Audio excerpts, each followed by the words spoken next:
So thank you both, Clinton and Scott, for joining me today from TradiePad. So excited to have you both here. Thank you for having Absolute us. pleasure. Awesome. Thanks for So having us, Katie. no worries at all. Clinton, we'll start with you. If you can just give us a bit of a background about what you did, how you got into TradiePad and what you did beforehand. How long have we got? No, that's yeah, that's a good story. It's a good question. So I'm a plumber by trade, and before I became a plumber, I did a whole bunch of stuff. I won't bore everybody with that, but did a whole bunch of things from retail sales and scan structing and some photography and all sorts of things, and then did my plumbing trade and started working in a plumbing business and thought it was all paper that was being used within the business, job cards and invoice books and diaries. And I thought there's got to be a better way to do things. But this was 15 years ago, that'll do. And back then, technology wasn't really practical to use within trade businesses. And that was until the iPad came out. And I got my hands on the original iPad, which was 12, 13 years ago, whenever it was. And I thought, oh, I'll be able to run all the software we were using back then, MyOb and Excel and all those things, but they weren't really available on iPads. And I had to kind of put a bit of a system together that would replace what we were doing with paper. And fortunately or unfortunately, I actually injured my knee and I had to get a knee reconstruction. And so I had a bit of time in the office to be able to spend on kind of solving this problem of how could we use iPads to do what we'd been traditionally doing on paper. And I managed to put together this solution of a calendar system with Google Calendar and a quoting and invoicing system with Invoice to Go. And that was a game changer. That got rid of a lot of that paper stuff that we'd been doing, and we're able to get all of our admin stuff done out in the field instead of in front of the computer at 9, 10 o'clock at night. And so I remember getting home from work one day and pulling my keys out of the van and going, I don't have any admin stuff to do. I can go in and spend time with the family. And I thought, this is gold. This is amazing what I've been able to put together here. This is something that's going to change the way that tradies do business. And I thought, I've got to help other people do this, to do this and set this stuff up for their business. And that was before we had the variety of job management systems that we've got available these days. So it was very rudimentary when you look at the luxurious tools we've got available now. But it solved a problem, and it meant that we could get rid of all of that paperwork and improve our professionalism and improve the efficiency of the business. And it made a huge difference. So I started to set up mates of mine that were plumbers and electricians around the northern beaches of Sydney, set them up with a similar thing that we had. And I thought, there's something in this. And so I hung up the plumbing belt and embraced my inner nerd, which was always there. And TradiePad was born. So that was 12 years ago now. And now we got a whole team of people. We got thousands of clients all over Australia and New Zealand. And I've got Scott here helping me change the world. I love that. So Scott, can you let us know a little bit about your story and how you came to be at TradiePad and what you do in the business? Yeah, absolutely. So similar to Clinton, so as you can hear, I'm a Kiwi. So in New Zealand, growing up in a family building business. So it's quite funny. I mentioned this a few times of, the old man having a diary, and it was a placemaker's diary, and it was always stuffed in the windscreen, and then in the office it was these big planners and paper everywhere. So look, I spent a bit of time in the building business, didn't become a qualified builder. I didn't like the idea of building it for a career, but spent a lot of time sort of, in the family business. I was on site as soon as I could work, denailing and wheelbarrowing and all that sort of stuff. So yeah, that was my sort of, I suppose, construction background.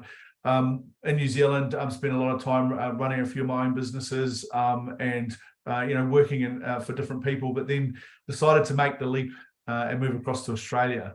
And when we got to Australia, we were first in Brisbane, and we got a bit of exposure to technology and software. And look, I'm all about efficiency and making things faster. And also too, I come from a very strong sales background as well. So I could see what this technology could do for businesses, and I thought it was absolutely amazing. So I had a couple of gigs in Australia, which gave me that exposure. And then I really wanted to get into a business. There was a couple of things I was looking for. I was looking at getting into the software industry, but I also was looking for a really good company to work for. So good culture, good leadership, good values, because I had a bit of time to think about what I wanted to do. And then I ended up, through a friend of mine, ended up getting introduced to TradiePad, and I sat down and had a bit of a chat. That was 8 years ago. Started off talking to all the inquiries that came through and wanted to know about TradiePad and how we could help and what we did with technology. So I've talked to thousands of different trades and construction businesses over my time at TradiePad. And one of the things that I realized very quickly is we're in the business of change management. We're actually helping people move from what they've done for a very long time to something new. And it really became clear to me. And then also sort of around about the same time as the impact that we can have on businesses. And when I say impact, how it actually changes their life. And that was a really big thing for me, and we didn't work with one software, we worked with a whole lot of different types of software. So we didn't have to be stuck to one way of doing things, which was really, really great. So as it's progressed over the years, I've sort of moved around the business, and now I'm the general manager. I think the why we do what we do at TradiePad is really to give our customers time back, and also give them clarity on their business as well. And it's a really exciting role. And I think both of you have mentioned there about spending the time, like Clinton, with the family, realizing that you didn't have to go into the office and do work at night. And then Scott, I'm also the child of self-employed parents. So we know what it's like to see our parents do that. And it's not super fun to know that they're working their butts off and don't ever seem like they're getting as far as they should. I can't believe it's been so long. 12, and Me too. Time's flying. Because then I started my bookkeeping business. It's where I think it's 11, must be 11 and a half years. So not long after. Time's flying. All right, when awesome. When you're having fun.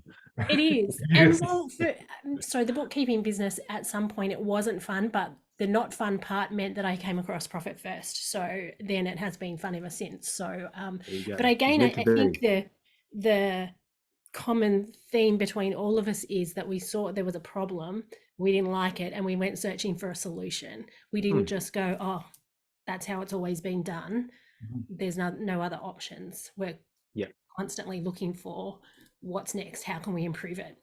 So lots of the clients the majority of clients that I work with and speak to have a job management system in place, but are not using all of the features. And it usually goes, I ask everybody I talk to what system they're using. They usually tell me which one it is, and it always comes with a but. And I would love to hear from you both around what we can do to take that but away from them so they're using the system correctly, and then what effects that's going to have on their business. Yeah, absolutely. I think we come across it all day, every day, about businesses not using software correctly, okay, and whether it's not the right product for them, or they just haven't had the education and training on how to actually use it is a massive thing. Look, we've seen people that have been on the right software, but they've got it set up backwards and they don't know how to use it.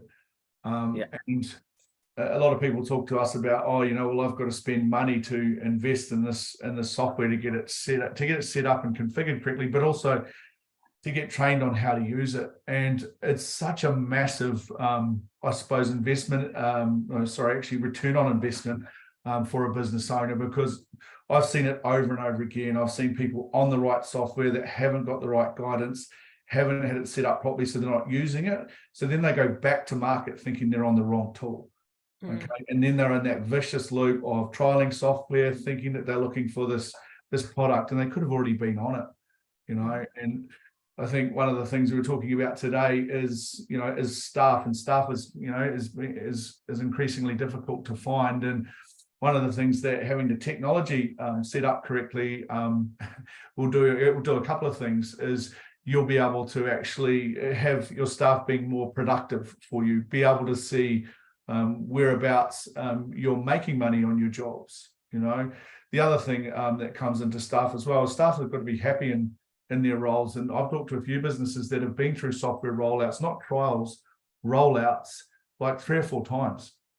And it's like, oh no, what's the boss getting me to do now?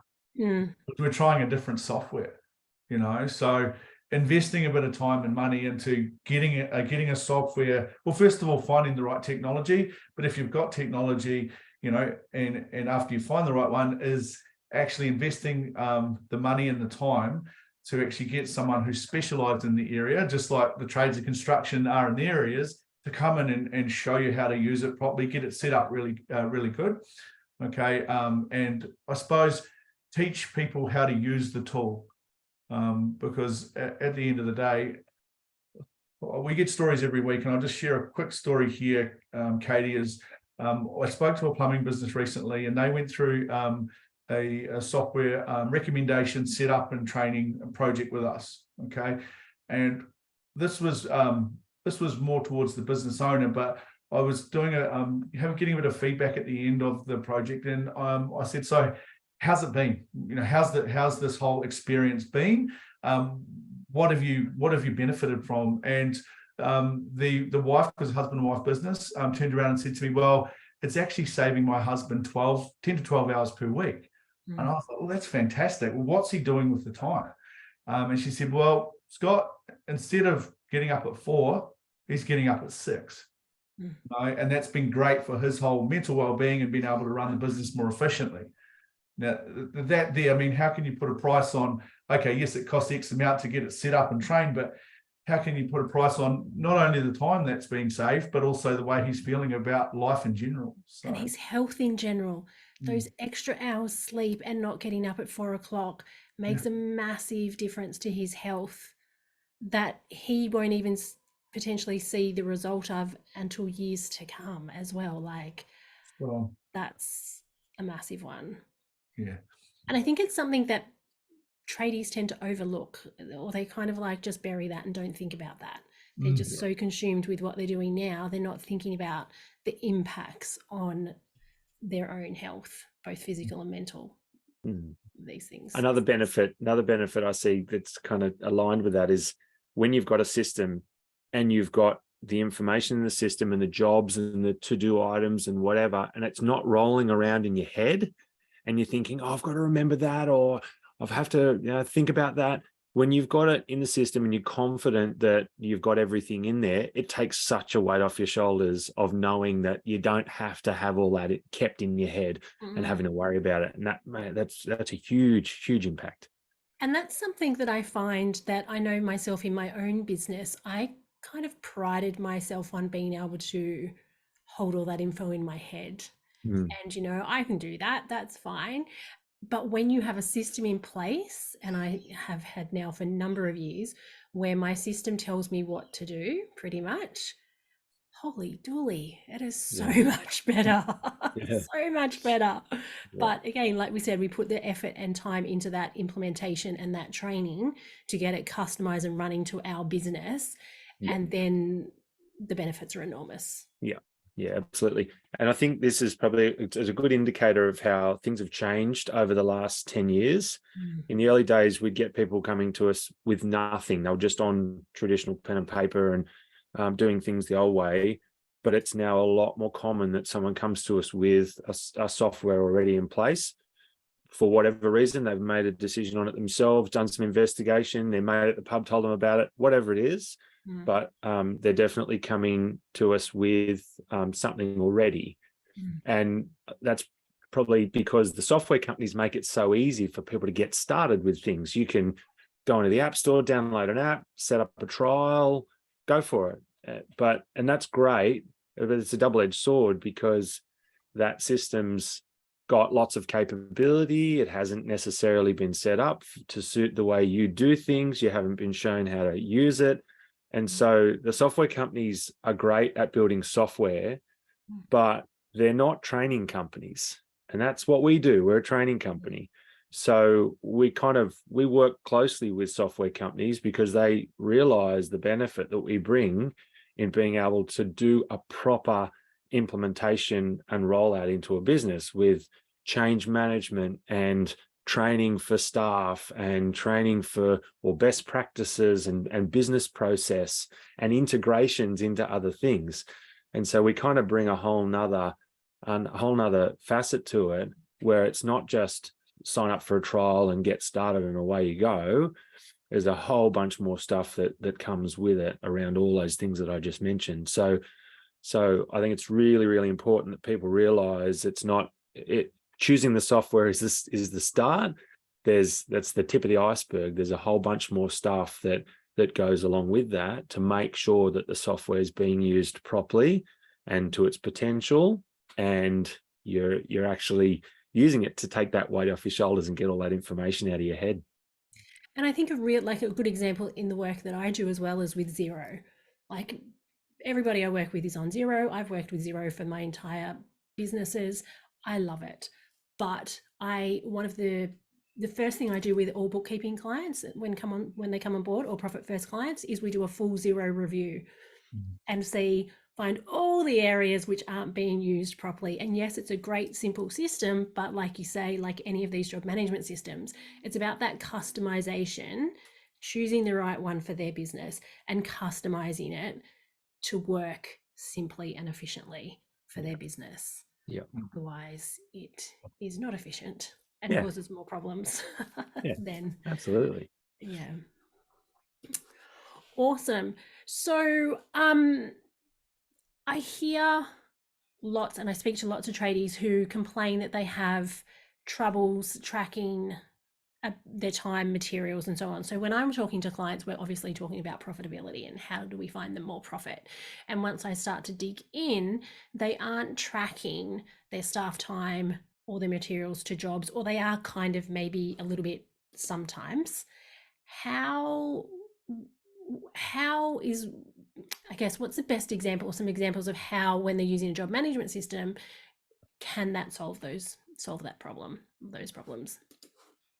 It's a really key piece of most of these job management systems that we work with, that ability to track actual costs. And it's really split into the two things: time being labor, and then costs being materials and subcontractors and plant and equipment and hire and all that kind of stuff. So kind of split it into those two things. From a time perspective, it's sometimes a whole new world for businesses that haven't tracked time at a job level before. A lot of people will do start of day, end of day. So I might work on 4 or 5 different things throughout the day, but I'll just do my timesheet where I started at 7 and I finished at 4 and I had a 30-minute break. So for a business like that, it's a bit of a whole new discovery of, okay, now we've got to start tracking time at job level and maybe tracking travel time or time in the office or whatever. So I think the important part is just keep it simple. Don't overcomplicate it if you haven't done it before. Just keep it quite simple and get started. But accurate time tracking is really, really important, because labor makes up such a huge part of our jobs and our projects, especially if we're talking about project type work, where you're making multiple visits to site, and we might have staff working on different things within the job. The time tracking to give us then reporting on what we've quoted or estimated versus what our actual time costs are is critical. It's absolutely critical. And when we're talking on that time tracking, just quickly, like, it's as simple as click of a button. Like, absolutely. we're not talking about a complicated, convoluted system here, just for anyone who isn't aware of how we can track time. Good point. Good point. And it's all through apps, it's all in an app. And this is a key piece that we focus on when we're helping a client find the right system. It's looking at how is this going to function for the guys in the field, because they're the ones that are capturing the info. They're the source of the data. They're the ones that know what they worked on, what time they got there, what time they left, what they did. So we want to give them the ability to do it. So keep it simple. Don't overcomplicate it. Like Katie said, it can be check in at the start of the job, check out at the end of the job, or at the end of the job, you can just retrospectively put your time in. There's lots of different ways to do it, but it is easy. What's important though is that there's commitment to capturing it and someone's, I guess, checking it and monitoring it. And Scott will talk a little bit more about that later. With the materials side of things, or the costs side of things, there's a variety of different ways that can happen. Sorry, before I move on to the materials, I'll just go back to the time for a second. One thing that can help with recording of time, a lot of people don't realize this, but scheduling can play a big role in that. When you've got a job management system that has a scheduling function within it, we get lots of people that come to us that say, oh, we don't worry about the scheduling, but that's an important thing for workers to know where they're going, so they know what they're working on throughout the day. But it also makes it easier for them to then log their time, because they'll go into their schedule. Okay, I'm working on that job, open that job, start my timer. So it's all there in front of them. They basically just follow the process, follow the list. So scheduling is kind of the starting point of the worker knowing what they need to log their time against. So schedule them, they track their time. We can make it a bit more advanced. You might break the job up into tasks or components, and time can then get logged against different tasks within a job if you want to get a little bit more detailed. But keeping it simple is really, really important. And training, I know we spoke about training just before, but training plays a big role in here as well. You can't just expect someone to pick up an app and know how to use it. Give them a little bit of training and explain, why are we doing this? What are the benefits going to be? And what do they need to do? So you just give them some instructions. Doesn't have to be complex, but we always build in a session in our projects which is dedicated to staff training. Once we've developed what the workflows look like and how it's all going to function, then we get the staff in and we go, righto, here's what we're doing. We're going live with this. Here's what you need to do. And it's very clear instructions where they're told what they need to do instead of just assuming they know what to do. So yeah, a few things there. We'll talk about material tracking and cost tracking later on. But yeah, I think time and labor tracking is a real, it's a big missing piece of the puzzle for a lot of people that come to us. And just to add on to that too, and this might not be for every business out there, but I spoke to a business yesterday actually, and what they're going to use time tracking for is how much time they're spending on their quoting. Because what they want to do is they want to get to a point with their clients where they go, okay, look, and the quoting for their projects is quite in depth and they spend a lot of time, but sometimes they get shocked. And so what they want to do is record how much time they're spending and say, okay, Mr. Client, I've actually spent 7 hours or 8 hours putting this quote together. Happy to do a little bit more work for you, but I'm going to need to charge you for the rest of this, so it's time tracking and recording of time, because it's very easy as well to, when you don't have a system and you're not recording time, to lose time. Oh, I think it was about this much. And, old mate I was speaking to yesterday said, oh, it could be 7 hours, but it could likely be 15 hours. You don't know unless you're recording it. An email takes long enough to write, let alone putting a quote together.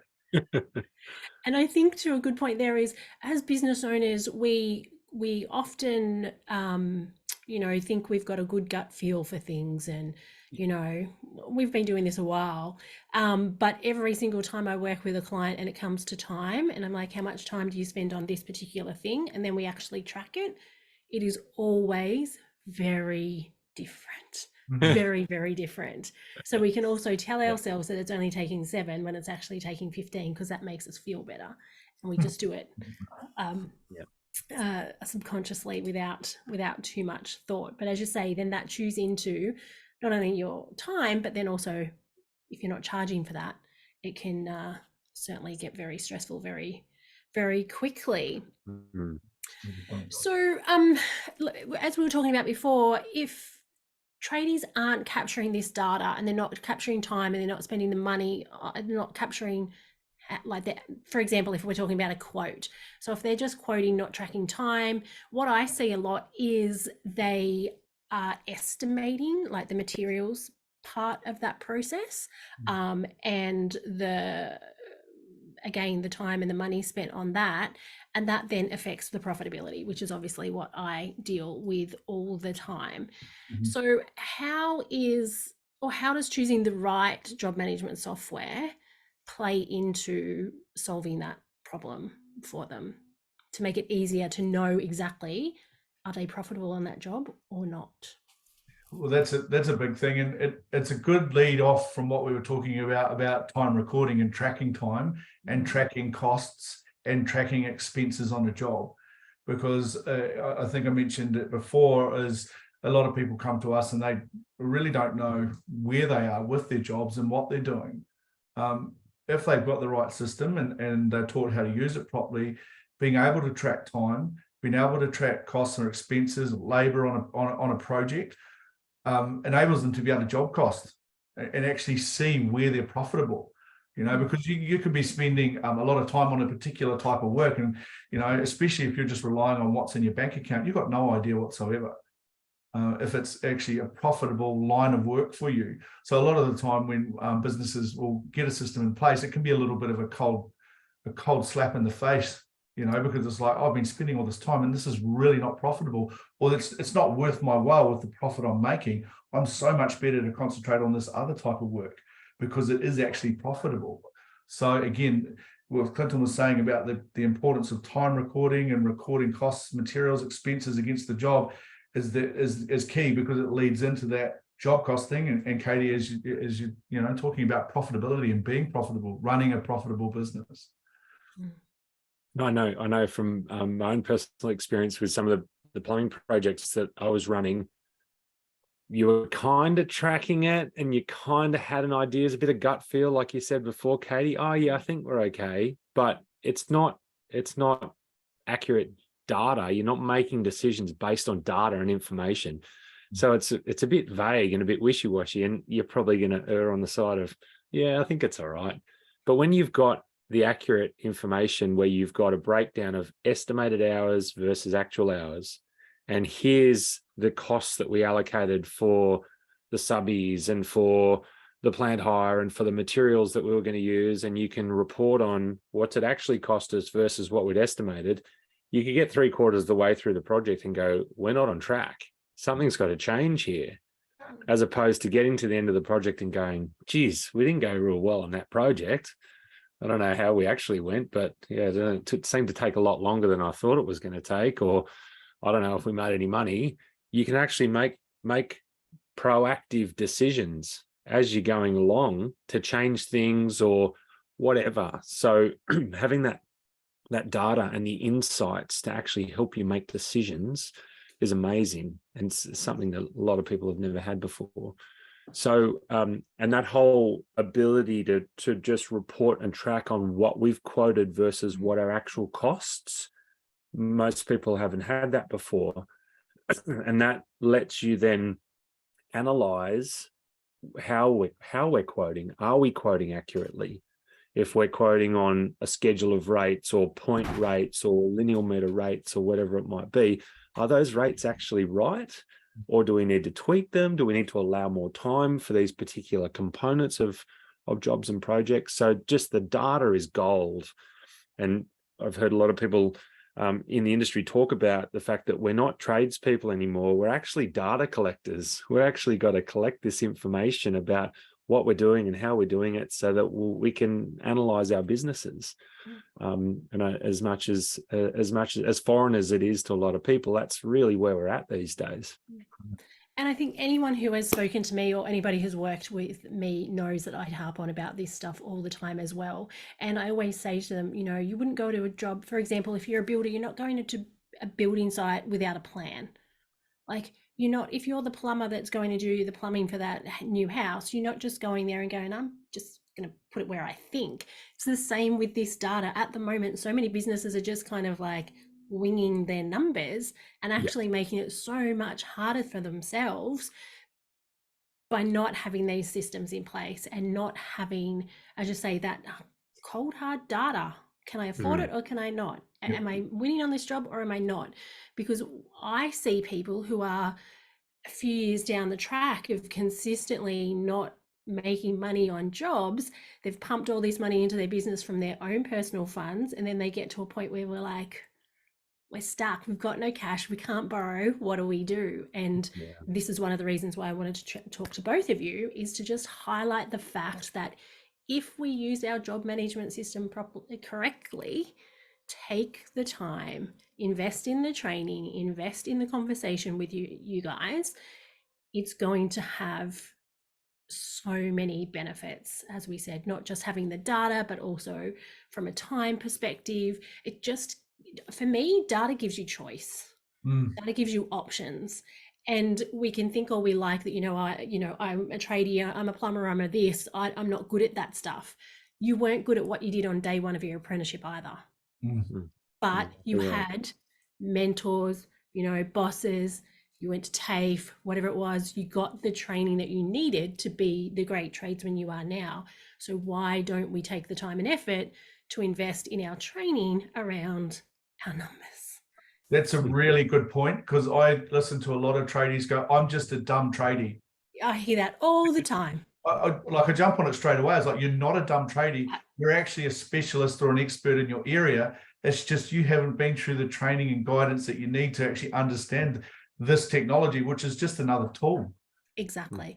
The amount of times I always joke, I'm like, I could retire a very wealthy woman, if I had like $1 every time I heard that.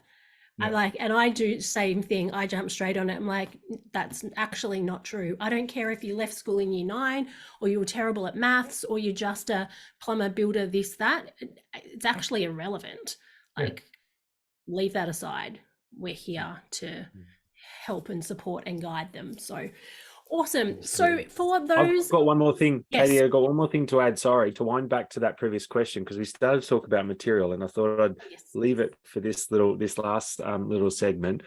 The whole reporting on quoted versus actual. One really important part is to start to track those actual costs of materials and of your subbies and whatever.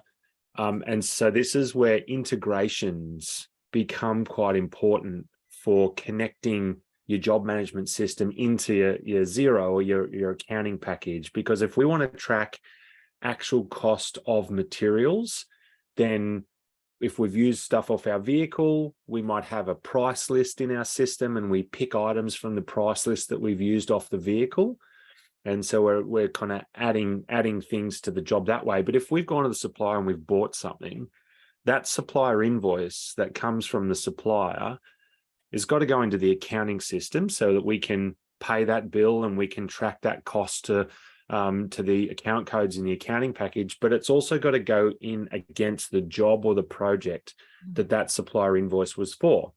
And this is where a lot of people they don't want to do that because it's double handling, because I've got to put it in my accounting system, I've got to put it into my job management system.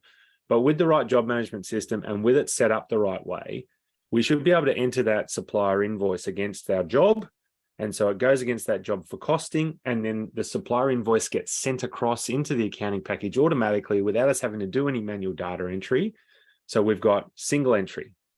Now, different systems do it in different ways, but there's a lot more capability around automation of that stuff these days. So that's certainly come a long way, where we've got emailing a supplier invoice to an email address, and the system strips all the data off it and does the data entry for us and looks for a job or looks for a purchase order number or whatever it might be. And then we just check it, make sure it's right, and then we approve it. And that's what pushes it into the accounting package.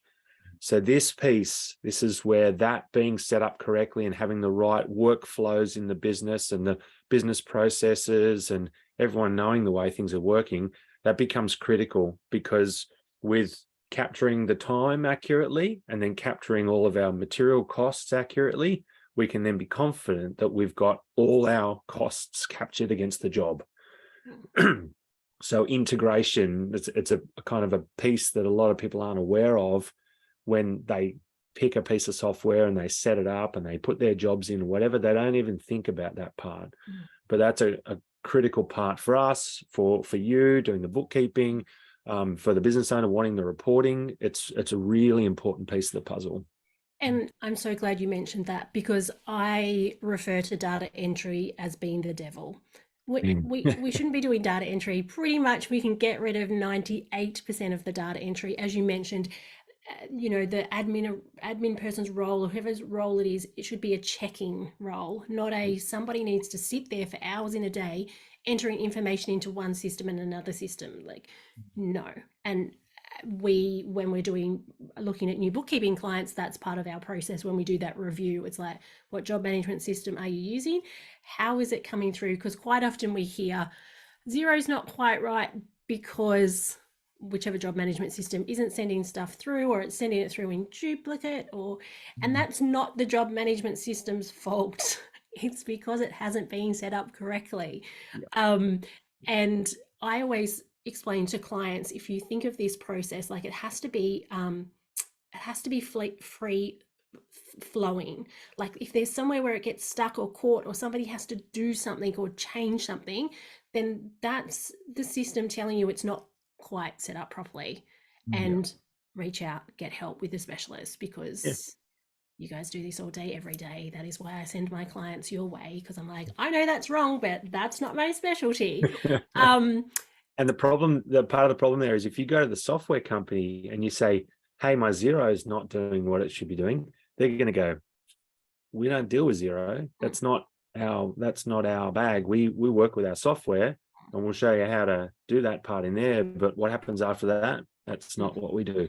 And we kind of bridge that gap because we talk all those different languages. Yeah. Awesome. And that's why I love referring clients to you, because when they've got their job management system set up properly, then I've got more data, then the business can be more profitable, and then things can be so much easier and simpler. But as we say, it takes a little bit of time and investment to get it up and running. But by not doing it, you're spending more time and wasting more money with no return of investment. So for those who are using a job management system, who are listening thinking, I don't think mine's probably set up correctly, what's the first step for them to reach out to TradiePad? So I think the first step is just to give us a buzz, jump on, give us a buzz and have a chat first, because we do what we call a no obligation 15-minute intro call. Okay. And look, just to prepare everybody for it, once you start talking, it'll probably go for 35 or 40 minutes. But that's I have a similar one. Yeah, it's the same thing. Yes. Yeah. And just for everyone listening, it's not us that's doing the talking. Once the client talks, it just all comes out. But that's where the education starts, okay? Because look, people will ring up and inquire, and they'll talk to our inquiries team. One of our main guys, Brad, just starts to educate people right from the get-go on, finding out a little bit about what they do, how they do it, what they're using, what their problems are, okay? And then we'll tell them very clearly about our process. And if it's someone that's using a bit of technology and it's not working properly, or they're getting frustrated with it, give us a call. Just have a quick chat, run us through what's going on, and we'll be able to tell you what the process is. And also too, we're very transparent right from the very beginning with the inquiries and clients that come through to us, because they need to know the whole process, And so it's have a chat with us. And then if you'd like to move on afterwards, we've got plenty of different options where we can look at your existing software to look at making sure it's the right tool for you, or optimizing and getting the most out of it. Or if it's, look, I just need to make sure I'm on the right software, or I want to find the right software, we can do that as well. But it all starts with that intro call, okay? Because then, you guys reaching out to us, you get to sort of test us a little bit and see if we know what we're talking about. And for that call, I'll just mention on our website, so tradiepad.com.au, you can fill out your information, but we've got an ability to book a call on the website. So to save phone tag backwards and forwards, you can actually click on a link, and you can pick a day and a time for us to give you a ring, so that you know that we're calling on that particular day and time, and we don't waste time and have fun playing phone tag. Exactly. Technology, systems, processes. Yeah, believe it or not, we're using technology. Yes, exactly. And for those who are thinking, oh, that sounds great, but I'll do it next week, next month, next quarter, I am going to highly, highly suggest that they just book in a call. As we said, it's a 15-minute chat that may go for a little bit longer. and I say this with all my clients, at least you then can make a decision. Yes, that's for me, or no, it's not. You're not left with another thing on your thought list wondering whether or not you should do it or not. Either tick it off and go, actually, no, that's not for me right now, or right. And they don't have to move forward straight away. It's not like they ring you today and they're starting tomorrow. You'll then schedule that that suits both of you. Yeah, absolutely. Put a plan together. Oh, sorry, Clinton. I just said put a plan together. At least it's you're planning. Start the planning process. Yes. 100%. And we'll have people that will ring up and find out information and do nothing. Okay, or they'll just go through stage 1 and come back, because you've got to be ready to do it as well. I think I'll a couple of things I'll put out there is, what have you got to lose, right? 15-minute phone call, have a bit of a chat with us. What are the potential outcomes or benefits that you're going to get? I'm going to be more profitable. I'm going to save time. I'm going to be able to spend more time with my friends and family doing the things I love, whether it's fishing, whether it's camping, whether it's whatever it is that you do. This is what you'll get back when you have more time. So that's got to be the motivator for people when they're sort of wondering what they should do, because look, we see it every single day. The results that people are getting is absolutely massive. And I'll just say this as a last thing as well, because we also see this well as where a business is right at, and Katie, you'd see this as well, where they're right at the end. And the worst case scenario for a business is if you're running manually, if you're not have visibility on how profitable your business is, the worst case scenario is you might not have a business. And that's key, and that affects everybody around that business owner, staff, family, friends. So I encourage people to get on board. Don't be afraid of technology. It's just another tool, similar to the big ticket tools that you guys use every day to run your business. The only difference is you haven't been educated on how to use it. Exactly. Awesome. Thank you very much, Clinton and Scott. As always a good chat. And like I said, this is a key piece for clients that I work with to get this right, because it then makes my job actually easier, because I have more data and we can get bigger results and quicker. And as you say, gives them their time back and so on. And if you are a tradie who has been thinking about this and going to do it, please just go to their website, book in a call and have a chat, please. Thanks, Katie. Awesome. Thanks, Thank Katie. you.